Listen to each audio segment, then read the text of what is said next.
Salut les papas, salut les parents. On se retrouve aujourd'hui avec Morgan.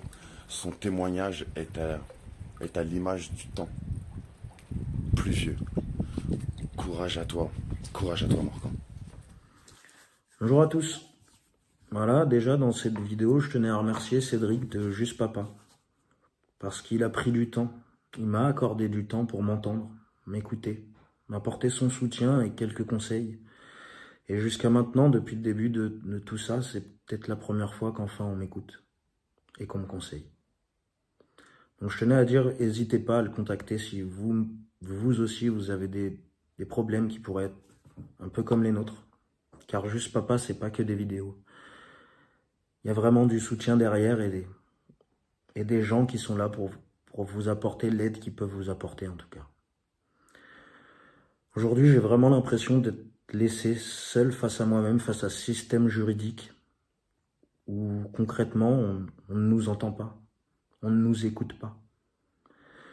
J'ai vraiment l'impression qu'aucun avocat ne veut m'entendre et ne veut me défendre. Car aucun n'ont été, en tout cas jusqu'à maintenant, de bons conseils. Voilà, donc à travers cette vidéo, je vais essayer de témoigner, vous raconter. Peut-être que ça ne fera pas changer les choses, mais au moins on aura essayé. Donc voilà les faits, je suis papa d'une petite fille de 11 mois maintenant, qui s'appelle Liana. Le 31 janvier 2020, mon ex-compagne et moi, suite à une énième dispute, nous séparons. Dispute lors de laquelle je l'insulte, je lui parle mal. C'était pas la première fois que c'était arrivé et je remettrai pas ça en question, nous nous sommes séparés, c'est de ma faute.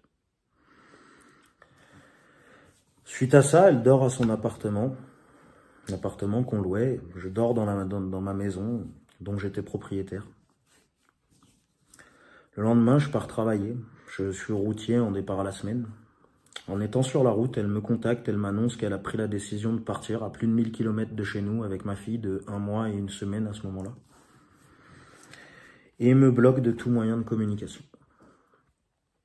2 jours plus tard, ne pouvant rentrer chez moi avant, avec mes obligations professionnelles, je rentre. Je m'aperçois que la maison a été totalement vidée. Je n'ai plus une couette pour dormir. Je n'ai plus une poêle pour me faire à manger. Étant totalement amoureux de mon ex-compagne, je décide de prendre la route pour récupérer ma fille, pour essayer de lui faire changer d'avis, essayer de la faire rentrer. Donc après plus de 1000 km parcourus, je tombe face à des portes closes. Je ne trouve pas ma fille, je ne trouve pas mon ex-compagne, je n'ai aucun moyen de rentrer en communication avec elle. Au bout de 7 heures d'attente, son père me contacte, me demande de me garer dans une rue, de le rejoindre à pied dans une autre rue. De là, il me dit clairement que si je ne fais pas tout ce qu'ils disent, qu'il ne me laisserait jamais revoir ma fille.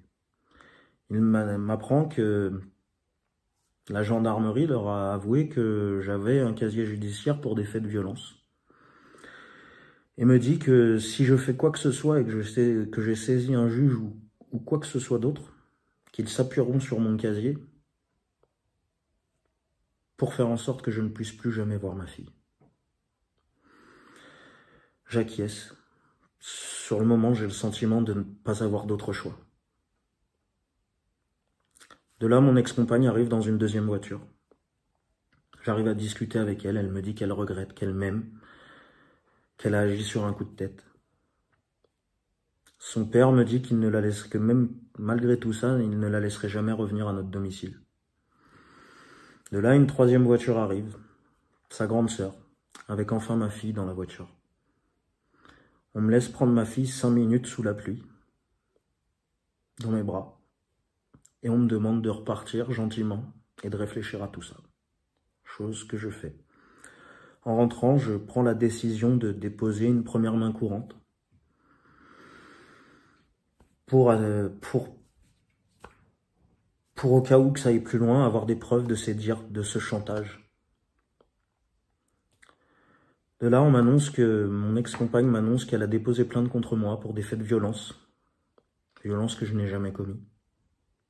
Quelques jours plus tard, elle vient chez moi accompagnée de sa mère pour venir prendre les quelques affaires qu'elle avait oubliées. On me dit qu'ils ont déposé plainte contre moi pour se mettre en légalité par rapport à ma fille. Qu'ils savent que je n'ai rien fait et qu'ils vont retirer leur plainte. Et repartent. Je tombe alors en dépression nerveuse sévère. Je pleure tous les jours. Parce que j'ai le sentiment de ne rien pouvoir faire. J'ai le sentiment j'ai l'impression qu'on m'a kidnappé ma fille et concrètement, j'ai pas d'autre choix que d'accepter tout ce qu'ils veulent. Ils me demandent d'aller voir un psy. Ils me demandent de vendre ma maison. Elle me dit par écrit que si je ne vends pas ma maison, elle ne me laisserait jamais revoir ma fille.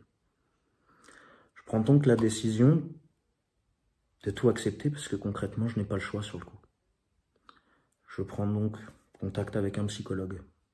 Je prends donc contact avec l'agence immobilière dans laquelle j'avais mis ma maison en vente quelques mois plus tôt, car on avait décidé de se rapprocher de sa famille. Je leur dis que je souhaite baisser le prix de ma maison, pour essayer de la vendre au plus vite pour retrouver ma fille. De là, je signe un compromis de vente. Mon ex-compagne me rappelle, me dit que maintenant que j'ai vendu ma maison, qu'elle n'en a plus rien à faire de moi, et que j'ai qu'à me débrouiller si je veux revoir ma fille un jour.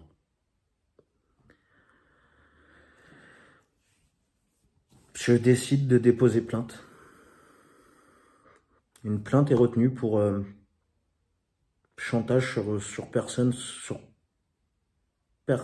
vulnérable sous influence, parce qu'à ce moment-là, j'étais en totale dépression, sous traitement médicamenteux, pour m'aider à supporter toute cette situation, justement.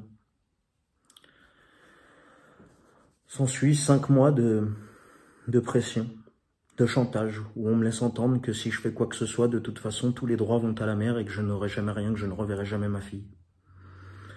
Je subis pendant 5 mois.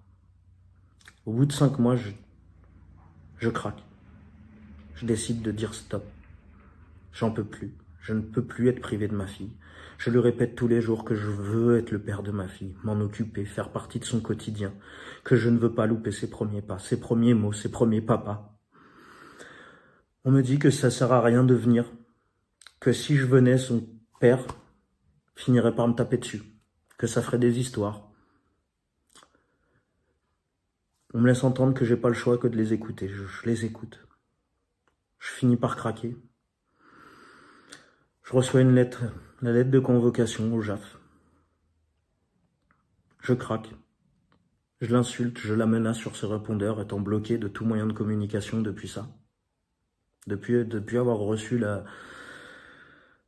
la convocation chez le juge, je me suis retrouvé bloqué de tout moyen de communication.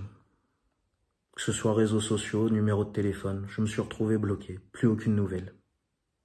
Plus de nouvelles de ma fille, plus rien. Donc je craque, je l'insulte, je la menace. Je ne supporte vraiment pas la situation. Un mois avant la date du jugement, après les avoir menacés de les dénoncer pour des fraudes auprès de la CAF, ils me laissent enfin voir ma fille. On me laisse enfin m'en occuper quelques heures, la prendre dans mes bras.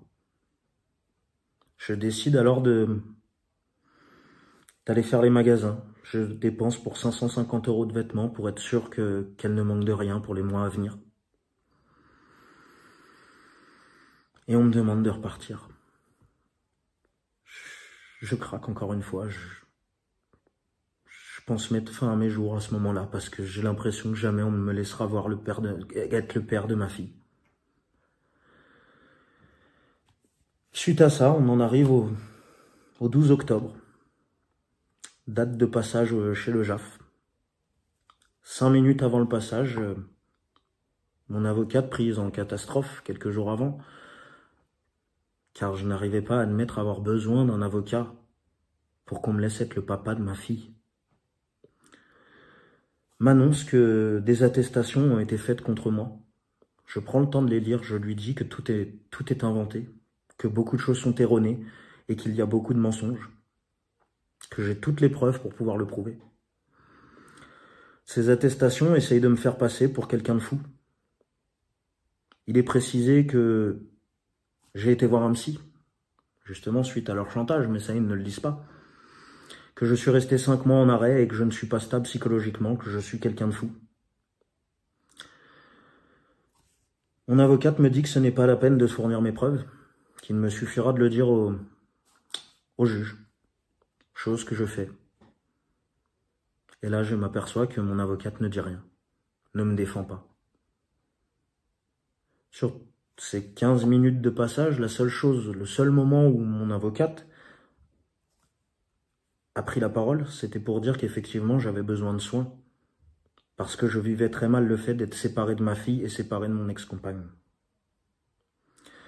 Au vu des attestations fournies par mon ex-compagne et au vu de ses dires, puisqu'elle dit encore une fois à l'oral que j'ai été quelqu'un de violent avec elle et ma fille, malgré que j'ai en ma possession des messages écrits de sa part où elle dit qu'elle a dit à tout le monde que je n'ai jamais été violent avec elle ni ma fille, on la croit.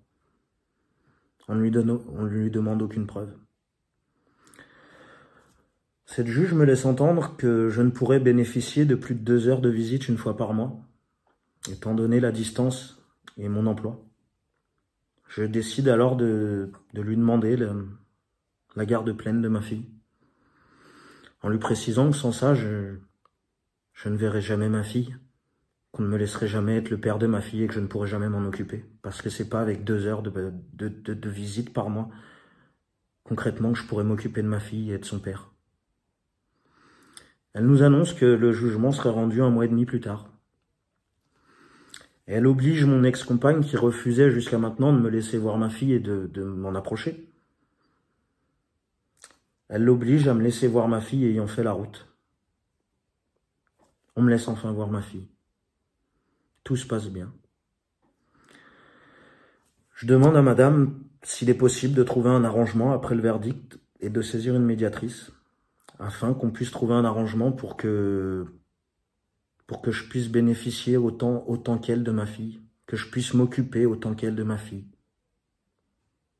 Elle me dit que dans le principe, elle est d'accord, sachant que je suis prêt à tout abandonner, à déménager, à changer de vie totalement pour pouvoir m'occuper de ma fille et être le papa de ma fille. Elle me dit qu'elle est d'accord.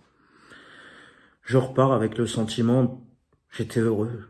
J'avais l'impression que ça y est, j'allais enfin pouvoir être le père de ma fille. De là, quelques jours plus tard, étant toujours bloqué de tout moyen de communication, je reçois enfin un message de sa part. Un message qui m'annonce qu'il n'y aura pas d'arrangement possible, qu'elle s'en tiendra au dire du juge. 1 mois passe, toujours privé de ma fille, toujours privé de nouvelles. Dans l'attente de ce verdict, justement, je décide du coup de prendre la route, d'aller prouver moi-même qu'il mente, de prendre ma fille pour pouvoir passer quelques heures avec elle. Je me présente donc à son domicile, à l'adresse renseignée au tribunal. Elle n'y vit pas. Personne. Je prends donc la décision d'essayer d'aller au domicile où pour moi je savais qu'elle vivait. Je prends la décision de filmer pour prouver mes dires. En chemin, je la croise. Elle me voit. Elle accélère. Elle s'enfuit. Elle part se réfugier chez sa mère. Je continue à filmer. Sa mère me dit qu'elle a appelé la gendarmerie. Donc, j'attends patiemment la gendarmerie dans mon véhicule et on me laisse, en attendant, toujours pas m'approcher de ma fille ni la voir. De là, le père de mon ex-compagne arrive, m'agresse dans mon véhicule. Au bout d'1 heure et demie, les gendarmes arrivent, s'entretiennent avec madame, s'entretiennent avec ses parents, me laissent totalement de côté. Je leur précise bien que je ne partirai pas d'ici sans ma fille, qu'il n'y a pas de jugement, que je suis dans mon droit, je suis le père de ma fille, j'avais en ma possession mon livret de famille, les extraits d'actes de naissance pour le prouver. Et de là s'ensuit une arrestation plus que musclée, où je me fais concrètement frapper, écraser la tête au sol à coups de genoux, jusqu'à temps qu'un voisin sorte et dise bravo sur la place publique devant témoins. De là, on me relève, on m'annonce que je vais être placé en garde à vue. On m'emmène à une gendarmerie. On m'annonce que me sont reprochés des faits de harcèlement pour avoir insulté et menacé madame sur son répondeur. Des faits de mise en danger de la vie d'autrui pour avoir filmé en conduisant. Des faits de rébellion. On me place donc d'abord déjà 24 heures en garde à vue. Au bout de ces 24 heures, on m'annonce qu'il n'y a toujours pas de nouvelles d'avocat. Je leur mentionne que je désire déposer plainte contre le gendarme, qui pour moi m'a fait des violences. Je leur annonce que je veux déposer plainte contre le père de mon ex-compagne pour l'agression qu'il m'a fait subir dans mon véhicule. On m'annonce alors que ma garde à vue est reconduite. On me transfère de gendarmerie. En tout et pour tout, je passe 32 heures de garde à vue. On me défère au parquet immédiatement. Arrivé au parquet, j'ai eu la chance de tomber sur une avocate qui a accepté de m'entendre, de m'écouter et qui m'a compris. On me relâche. 2 semaines après, nous passons au tribunal pour ce jugement, où je suis reconnu coupable des faits de harcèlement et de rébellion. Harcèlement sur personne ayant été concubin. Je suis condamné à 6 mois de prison avec sursis, assorti d'une période de probation de 2 ans. Une interdiction de me présenter au domicile de mon ex-compagne ainsi que de rentrer en contact avec elle par n'importe quel moyen. Vu que mon ex-compagne a dit au tribunal que je devenais fou, on m'oblige aussi à avoir un suivi psychiatrique.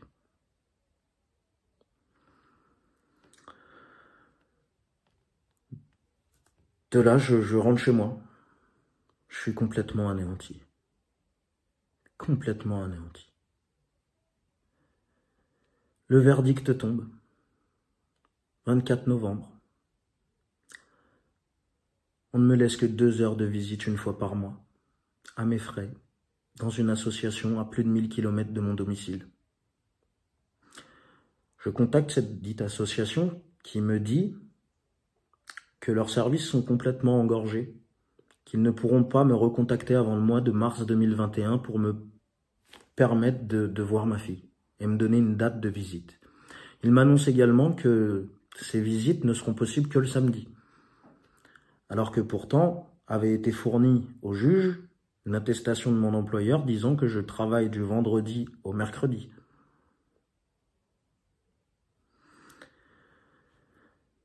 Aujourd'hui, moi j'ai décidé de ne pas lâcher, j'ai décidé de me battre. J'ai décidé de me battre pour qu'on me laisse être le papa de ma fille. Aujourd'hui, j'ai vraiment ce sentiment d'impuissance, j'ai vraiment ce sentiment de ne pas avoir été écouté. Et je trouve ça complètement anormal qu'on ait pu rendre un verdict comme ça. Alors que pour des pères qui ne veulent pas de leurs enfants, pour les obliger à assumer, on leur donne plus de droits qu'à moi qui ne demande qu'une chose, pouvoir être le père de ma fille, m'en occuper, l'assumer et être présent dans son quotidien. Et je trouve ça complètement anormal. Aujourd'hui, j'ai décidé de continuer de me battre. Je suis conscient qu'un enfant a besoin de sa mère autant que de son père. Je ne demande même pas une garde pleine. Je veux me battre, c'est juste pour pouvoir bénéficier autant de temps que sa mère de ma fille. Je veux juste une garde alternée. J'ai vraiment l'impression qu'aujourd'hui, même cette justice ne veut pas que je sois le père de ma fille. Voilà. Merci à vous.